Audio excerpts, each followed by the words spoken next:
I bet my life I'm a dice shaker. Electric lights on a skyscraper. Welcome to the Diceshaker Podcast. My name is Jordan Brown. I am the host of the Diceshaker Podcast. I'm joined, as always, by my man behind the scenes, Tyler Hartley. Thank you, sir. Thank you, Jordan. Thank you for coming back, guys. I like the consistency you have with this right now. Every time, very business. Just welcome back. It's a show. It's Yeah, good, it's a man. show. It's Yeah, good. we're It's doing none of this something, fucking sloppy shit. No, you we're know? doing something here. That's we're good. Doing something here. All right, carry on. All right, so what we got for you today? We're going to do, if you're listening to this right now, you are listening to our Week 2 college football episode. There will also be another episode coming out, which is our Week 1 NFL. So if you only care about the NFL, do not care about college football, download, rate, subscribe, do all that bullshit, but you can skip this. This isn't for you. The NFL is coming in the next episode. So what do we got Week 1? We're going to recap Week 1. We're going to give out picks for Week 2. There's a few things from Week 1 I want to talk about. Overall, a very good Week 1. I went 9-5 on the weekend. Record for the year now sits at 11-7. Great place to be after Week 1. We'll get ahead of it. We'll talk about it. The lock did lose. Colorado over, did not hit. And now here's the thing. Here's the thing about the lock that I first of all, when you give out a lock, I understand that the only thing that matters is did the lock win or did the lock lose? And the lock lost. There's no two ways about that. The lock lost. We're 0-1. Let a lot of people out onto the battlefield. Not everybody made it home. That's our fault. We're going to wear that responsibility. Now, I will say this. I do not feel like I read that game wrong. In fact, I would say out of all the games I bet this weekend, so I bet 12 games, 14, if you count the whole weekend. I think I read all but 2.5 right, and we'll talk about the half in a bit. Wyoming -7 was a dead loser. They lost by 1 million. I got bad intel there, so that's on me. And then this Colorado game, I did not read exactly correct, but I got most of it right. So basically, what happened was North Dakota State did a great job of possessing the ball. They milked clock for the entire first half. Colorado was scoring in 12 seconds. Their defense couldn't get any stops on third down. Goes the way it goes. They eat the clock. That's fine. I still think over was the right play. I would bet it again. That's fine. We're on from Colorado. Now, the other one that was incredibly disappointing. Tyler, do you know what other game was incredibly disappointing this past weekend? If you just had to guess, out of the slate.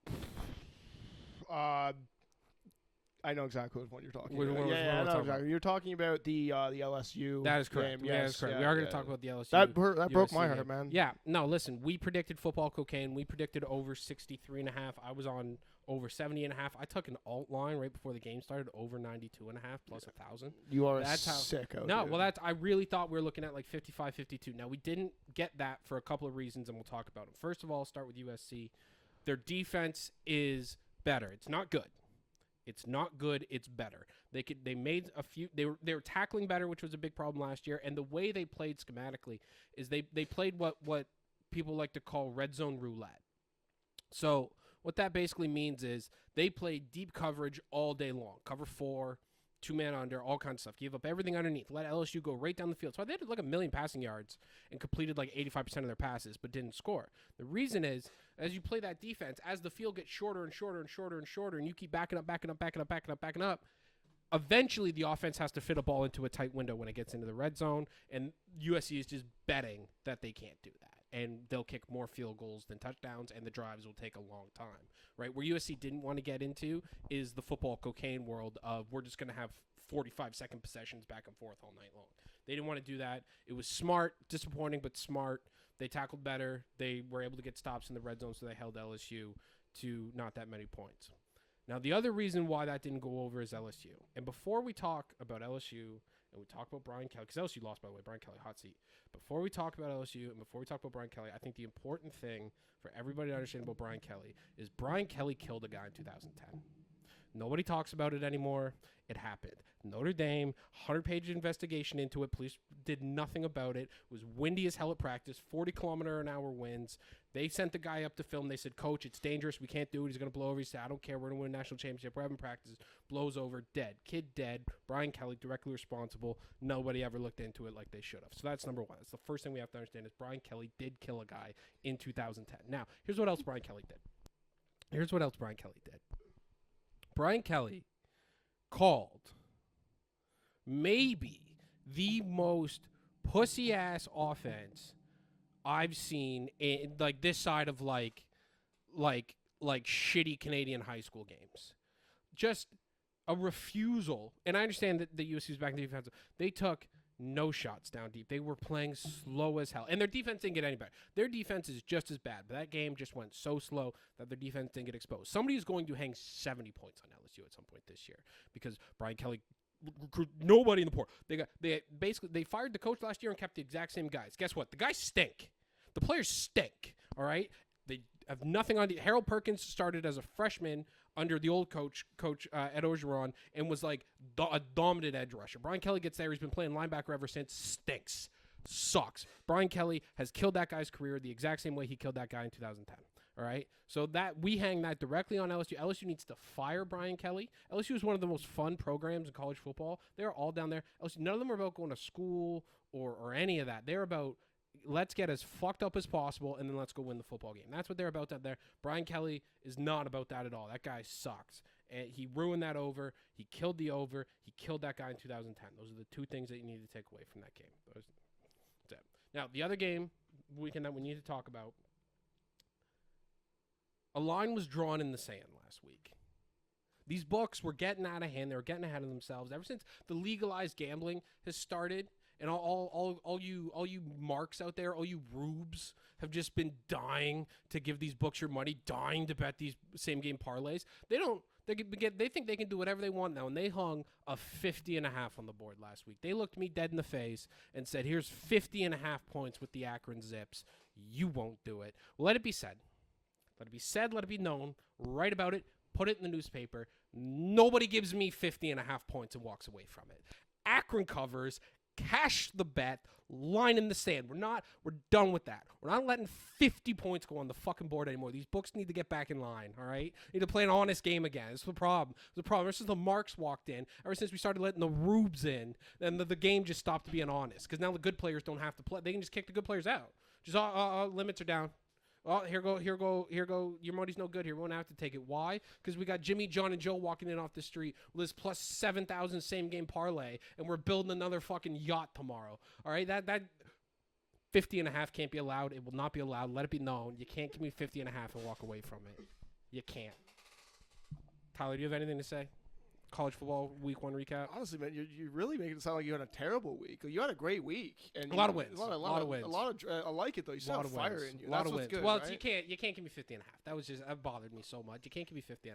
I know. So anyway, and it's gonna happen again. We're gonna have more line on the same bets because I already see it coming. There's gonna be an NFL week where we get two dog shit quarterbacks playing each other. We're gonna get like a Jake Browning versus like a Drew Lock situation, and they're gonna put a total down. We get some weather. They're gonna put a total down at like 29.5, something like that. They think I won't take the over 29.5. That'll be another one that we're gonna have to draw a line in the sand on. The books are getting out of line, but again, they found out the hard way. You can't hang 50.5. You can't do it. So anyway, so that's done. So that's the week 1 recap. Overall, good. We're in the 60s right now in terms of winning percentage. So a great place to be headed to the week 2 slate. Which brings us to the slate. It's not great. It's not great this week. It's probably smart by them. We do have the NFL starting this week. So college football owned last week. They got to take a backseat this week. We're going to talk about 3 games, the 3 I think biggest games, best games of the week. But we're really kind of looking at the NFL big time this week. So we're gonna do this quick. So first game, Michigan Texas, biggest game of the week. Michigan, the number 9 ranked team in the country. Texas, I think 4 or 5 right now. In Michigan, Texas is a 7.5 point favorite. Last I checked, maybe up to 8 now. Totals at 42.5. What do we know about these teams? Texas, we don't know much. They played nobody last week. I think Colorado State or something like that. Beat them by 1 million. Their offense is going to be good. They have Quinn Ewers at quarterback, potential first overall pick. They brought in a few guys in the transfer portal, Isaiah Bond at receiver, their offensive line, first-round picks. They're a little banged up, and their running backs are banged up as well. But they're going to be good on offense. We know that. What do we know about Michigan? We know from last week they don't have an offense. We watched Michigan, Fresno State last week. They were rotating quarterbacks throughout that game between 2 guys. There's a saying in football that goes, if you have 2 quarterbacks, that means you don't have 1. right? Which stands to reason, right? If you don't have a guy that's just good enough to like, oh, that's our quarterback, and you're gonna be like, we're gonna rotate these guys, you're fucked. You're fucked right now. It's never worked. You're fucked. So the questions for this week are going to be: can Michigan move the ball at all? Can Texas? Michigan's defense is very good, by the way. So can Texas score enough? They're going to move the ball, right? We're going to see that red zone roulette again. So they're going to move the ball. They're going to be over yard in the red zone. Last year they struggled. Can they score in the red zone this year? The play for us in this one's going to be over 42.5, which I probably didn't make that sound like it was going to be an overplay right there. No, the play is over 42.5. The play is over 42.5. A few reasons. One, Michigan cannot throw the ball. We know that. They couldn't throw it last year either. Like when they went undefeated, they couldn't throw the ball. JJ was definitely better than what they have now and could, do what needed to be done. He Kirk Cousins his way to it.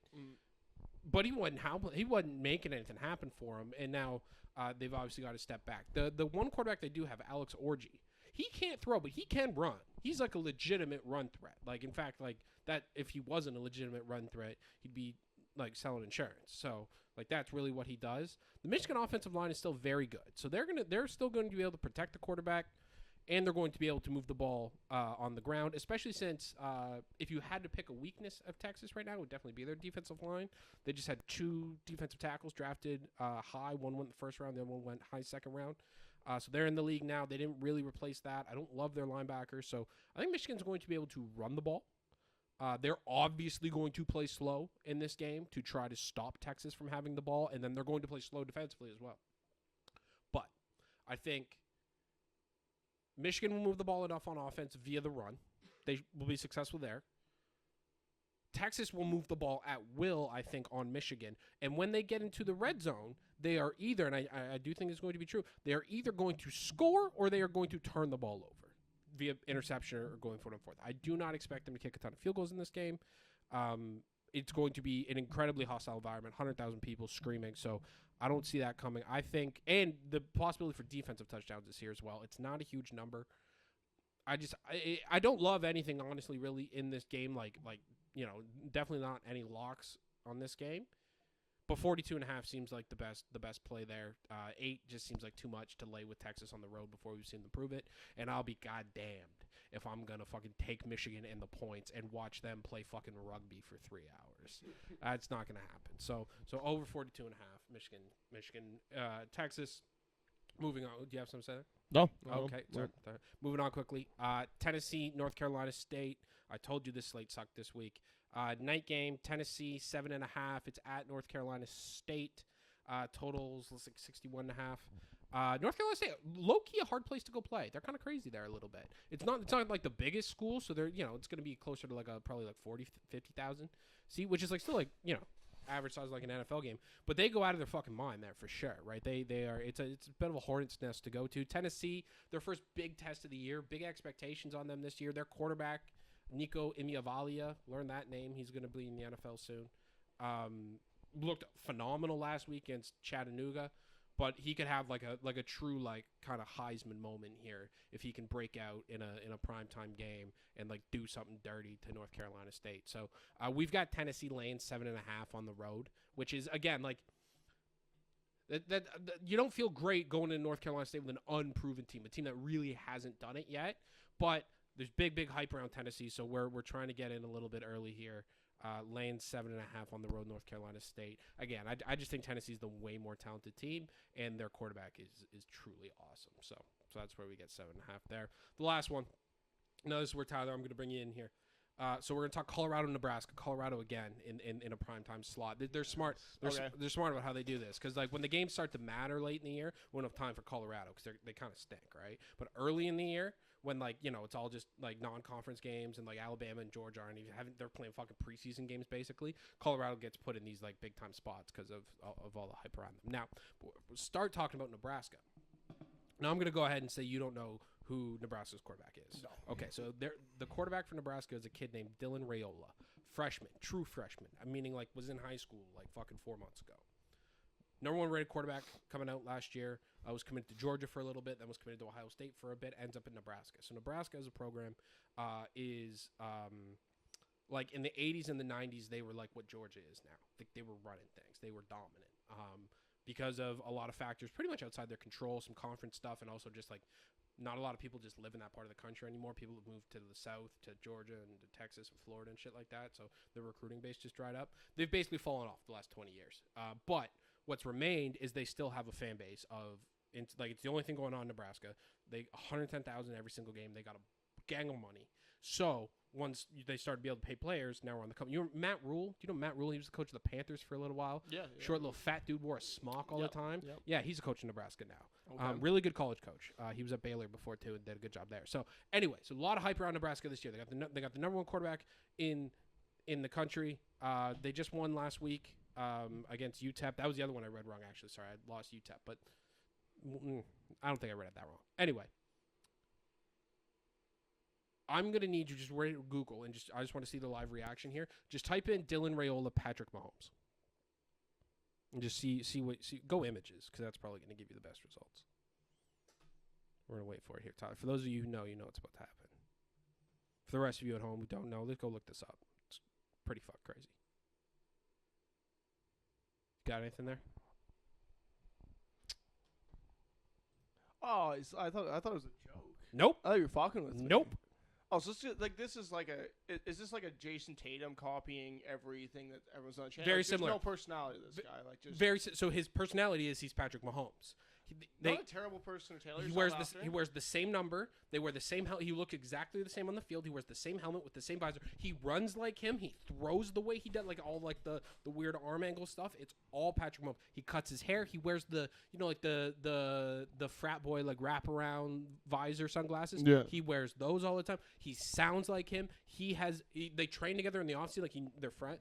It's the weirdest thing of all time. This guy has built his entire life around not being like, oh, I'm inspired by Patrick. No, I'm going to be him.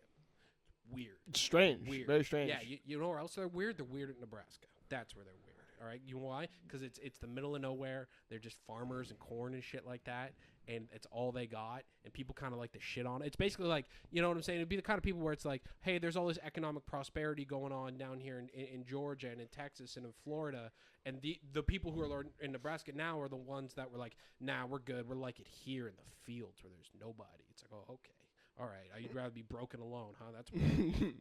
So anyway, Nebraska weird. Raiola, weird. What's this guy like when he talks? Same thing. Sounds like him. Same shit. Sounds like Kermit the Frog. I think he's changed his voice. There's no way his voice actually just happens to say. Bro, he cuts his hair like him. Like he literally like. There's pictures of them walking side by side. It looks like a fucking mini me. It's the craziest shit ever.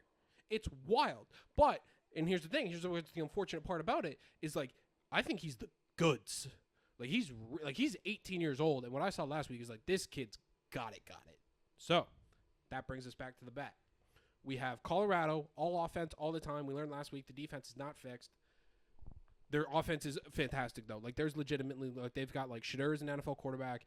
Travis Hunter, did you see the catch Travis Hunter made? Did you see the highlight? No. True, you got to look it up. Look up Travis Hunter. You don't have to do it now, but, like, watch, it is one of the most, he's basically getting his face mask pulled in one direction, and he, like, reaches through with one arm through the defender and makes the grab. It's fucking insane. He also plays both ways. He played every single snap. In that North. You were talking about this guy last week, though. This guy that plays both ways. He's the best college football player. Yeah. He's the best player in college football. He played every single snap. That's incredible. Crazy. And he's the best player on the field at all, like on offense and on defense. It's crazy. Anyway, but they also got like a bunch of receivers behind him that are also going to the NFL. So that offense is for real. Their offensive line, yeah, we'll see. So they're for real. Nebraska is probably going to try to do the same thing and take the air out of the ball. I don't think they'll be as effective at it as North Dakota State is, just because Colorado did a lot of self-inflicted shit. Shiloh Sanders, Deion's other son, is the dirtiest player in college football. This guy shouldn't have been flagged for a personal foul. He got flagged, I think, twice. He shouldn't have been flagged 5 times. This guy's out of his fucking mind. Like, holy shit, does this kid want attention from his dad bad? You can just tell the way he plays. Because, they got to stop on 3rd and 10. I think it's Travis, actually, and you can tell he probably fucking hates Travis Hunter. Travis, I think, gets the pass break up, and Shadur just comes in 5 seconds later and just smashes the receiver, flag, first down. It's like, what the fuck? Like, what are you, a problem child acting out? Like, fucking get back in the huddle, stupid. You're lucky you're on the team. Like, yeah, that'd be a tough look, though. It's your brutal. dad clearly likes someone way more than you. Well, it's not clear. Deion, this is one thing. Deion Sanders at his press conferences releases his like rankings of his kids. Of like that, like here's where we're at. This like how like the media ranks teams. He comes every week. He's like, all right, so Shiloh, he'd be like Shadur 1. He's got Deion Sanders Jr. They didn't play football. He's just on Twitter. Deion 2. And then he'll like have like his daughter 3rd, and then like Shiloh 4th or whatever. He ranks his kids. Like so, I'm sure after the daughter too. Yeah, he brings the daughter. Like daughter's actually I think usually first. What does she do? I think she's like 8 years old.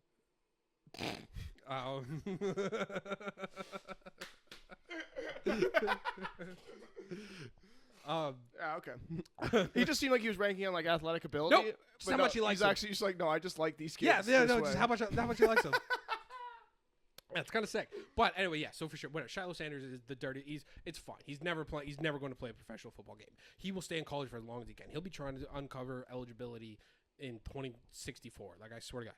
Anyway, so that's it. So we're on over 58.5. It's just too much. It makes too much sense. The quarterbacks are good. It's going to be. I don't like either team's defense, and I like both their quarterbacks. And I really like Colorado's receivers. So it's like that's over 58.5 to me, especially since like both Raiola, because he thinks he's Patrick Mahomes, he tries the Patrick Mahomes shit. Right? And like that's awesome till it don't work. And when it don't work, it's a touchdown the other way. Same with Shadur. Shadur gets a little loose with it too. That's a good point, actually. Yeah, it doesn't really seem like there's a lot of that downside of the over here, right? Like, we got to pick it. We got to pick it. I'll be damned. I'm not laying points with Colorado on the road. No, I love 7.5. 58. I'm not taking an 18-year-old plus 8 in like the biggest game he's ever played in, and I'm definitely not taking the under in a game Colorado's involved in again. So we're at 58.5. That's it. So that's it. That's all we got for college football this week. Week 2. Like I said, not a great slate, but we'll have some stuff to talk about next week. The games are really going to start to ramp up in the coming weeks as we start getting into conference play, some bigger non-conference games as well. So that's it for college football. Like I said, if you are interested in the NFL, which I assume anybody's listening to this is, we're going to do the NFL right after this. We've got a few picks to go. So that's it. Thanks for listening. We'll catch you in the NFL. Electric lights on a skyscraper. It's up and down.